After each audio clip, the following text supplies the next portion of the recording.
Skuad makin mengerikan. Michelle Gers dan Eliano Reinders bersedia lawan Bahrain dan juga Cina. Ini kata Kemenpora. Persaingan grup C makin panas. Tom Haye kirim pesan bahaya ke Bahrain dan juga Jepang. Mantan Kedutaan Republik Indonesia kritik habis PSSI.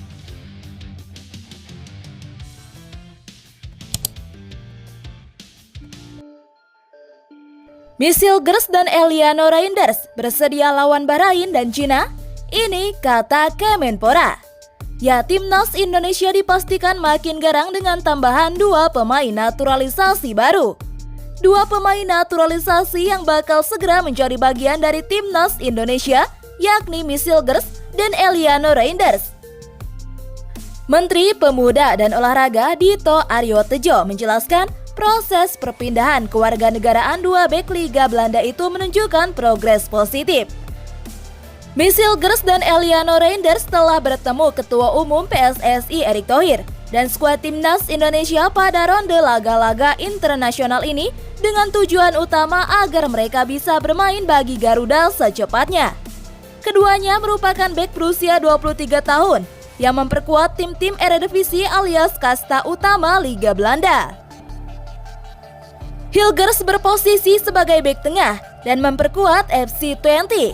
Sementara Reinders merupakan bek sayap atau penyerang sayap yang bermain bagi VS Zwolle. Dito Aryo Tejo pun mengatakan bahwa proses keduanya sudah di Dewan Perwakilan Rakyat setelah ditandatangani oleh Presiden Joko Widodo. Alhamdulillah, untuk naturalisasi kemarin sudah ditandatangani oleh Bapak Presiden. Dan setelah itu dari Bapak Presiden seharusnya surat itu sudah masuk atau dikirim. Mungkin hari ini ke DPR, ujarnya saat ditemui wartawan di DPR pada hari Kamis 12 September 2024. Kita akan memantau ini, kebetulan raker di DPR. Setelah ini mungkin saya coba cek-cek ke pimpinan DPR, apakah sudah disposisi atau belum. Tapi saya yakin semangatnya sama juga. Selama ini kawan-kawan senior DPR selalu proaktif membantu kami di olahraga. Dito Aryo Tejo pun menargetkan bahwa kedua bek tersebut bisa bermain di ronde laga Oktober saat tim bertandang ke Bahrain dan juga Cina. Adapun selain Michelle Gers dan Eliano Reinders, ada laga satu pemain calon naturalisasi yang sedang dicek berkasnya oleh PSSI. Ialah Mauro Gilstra. Ya, striker berusia 19 tahun yang saat ini memperkuat FC Volendam U21. Melalui channel YouTube Yusa Nugraha yang juga bersinggungan langsung dengan Mauro Gilstra mengabarkan ada hal baik terkait naturalisasi dari sang pemain. Yusa menegaskan bahwa data permohonan WNI dari Mauro Gilstra telah diterima oleh PSSI. Sementara itu, ketika Yusa mengkonfirmasi ke Exco PSSI Arya Sinulinga, data-data dari Mauro Gilstra sedang divalidasi. Artinya PSSI sedang mengecek betul surat-surat yang dikirimkan oleh striker 19 tahun tersebut. Kemarin waktu aku chat Mario, surat-suratnya telah diterima oleh PSSI, buka Yusa pada 10 September 2024. Sekarang dia lagi menunggu. Lalu kemarin ketika mengobrol dengan Pak Arya, dia bilang bahwa datanya sudah masuk dan sedang dilihat dengan detail serta diseleksi. Jadi masih perlu bersabar untuk Mauro Gilstra. Sebelumnya Mauro Gilstra sendiri telah mengungkapkan ketertarikannya untuk memperkuat timnas Indonesia. Hal ini diungkapkan oleh Mauro dalam konten YouTube Yusa Nugraha pada Juni 2024 lalu.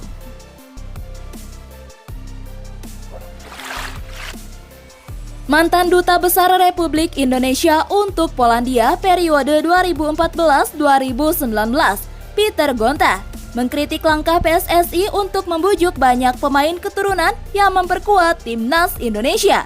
Ia mengaku malu karena timnas Indonesia kini mayoritas diperkuat pemain berdarah campuran. Saya sungguh galau. Saya akan posting status yang akan membuat follower saya marah. Tapi tidak apa, saya ambil resiko ini karena saya mau menjaga martabat bangsa saya. Pemain bintang timnas Indonesia Tom Haye langsung beri peringatan kepada Bahrain hingga Jepang usai menahan Arab Saudi dan Australia di kualifikasi Piala Dunia 2026. Skuad Garuda telah merampungkan 2 laga di putaran ketiga kualifikasi Piala Dunia 2026 zona Asia pada September ini. Tim asuhan Sintayong tersebut telah menahan Arab Saudi dengan skor 1-1 dan melakukan hal yang sama kepada Australia dengan skor 0-0. Kini timnas Indonesia mempersiapkan diri untuk pertandingan kontra Bahrain dan Cina yang akan digelar pada Oktober 2024 mendatang. Skuad Garuda akan melawat 2 kali di bulan Oktober mendatang dengan menyambangi markas Bahrain pada 10 Oktober 2024, tepatnya di Bahrain National Stadium Rifa. 5 hari kemudian, timnas Indonesia akan melawat ke Qingdao Youth Football Stadium, Shandong, untuk menghadapi Cina. Tom Haye masuk dalam skuad Garuda dalam 2 laga kontra Arab Saudi dan Australia dengan tampil pada kedua pertandingan itu. Gelandang berusia 29 tahun itu menjadi starter pada duel di Jeddah kontra Arab Saudi dan kemudian menjadi pengganti di laga kontra Australia di Jakarta. Menatap 2 pertandingan berikutnya pada Oktober, Tom Haye memberikan peringatan kepada para lawan-lawan timnas Indonesia. Dalam unggahan terkininya di media sosial Instagram, Haye mengatakan bahwa 2 hasil imbang kontra Arab Saudi dan Australia hanyalah awalan. Baru awalan, kata Haye dalam caption unggahan terkininya di Instagram pada hari Kamis 12 September 2024 siang waktu Indonesia Barat. Selain Bahrain dan Cina, timnas Indonesia juga akan menghadapi Jepang pada November mendatang di Stadion Gelora Bung Karno. Skuad Garuda masih memiliki jalan panjang di putaran ketiga kualifikasi Piala Dunia 2026 zona Asia dengan adanya 8 laga yang belum dimainkan. Pada saat ini, timnas Indonesia berada di peringkat keempat grup C kualifikasi Piala Dunia 2026 zona Asia dengan raihan 2 poin. Mereka di bawah Jepang 6 poin, Arab Saudi 4 poin, dan Bahrain 3 poin. Selagi berada di atas Australia 1 poin dan Cina 0 poin.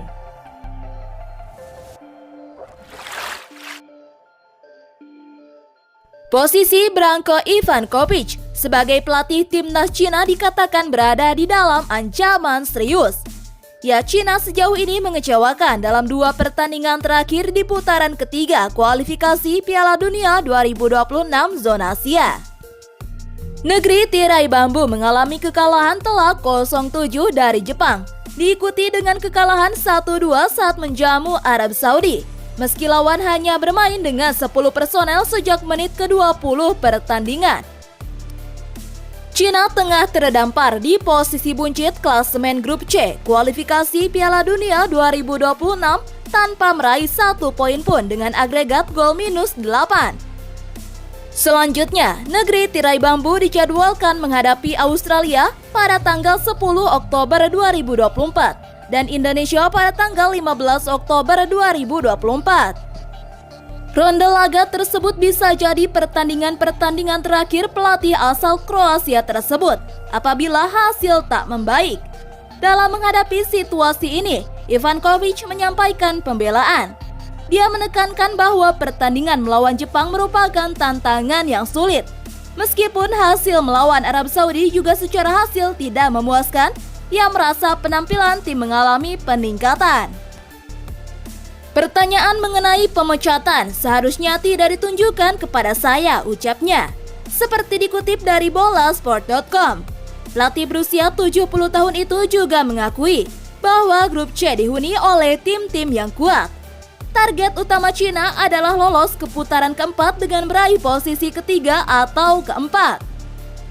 Untuk mencapai tujuan tersebut, mereka harus memenangkan laga-laga mendatang untuk memperoleh poin dan kembali ke persaingan menuju kualifikasi Piala Dunia 2026. Kami bertekad untuk mencapai 4 besar. Kami masih memiliki harapan dengan 8 pertandingan tersisa, ungkapnya. Ivanovic juga menunjukkan rasa percaya diri terhadap tim yang ada saat ini, berharap mereka bisa melaju ke Piala Dunia. sambil tetap waspada terhadap ancaman dari lawan-lawan.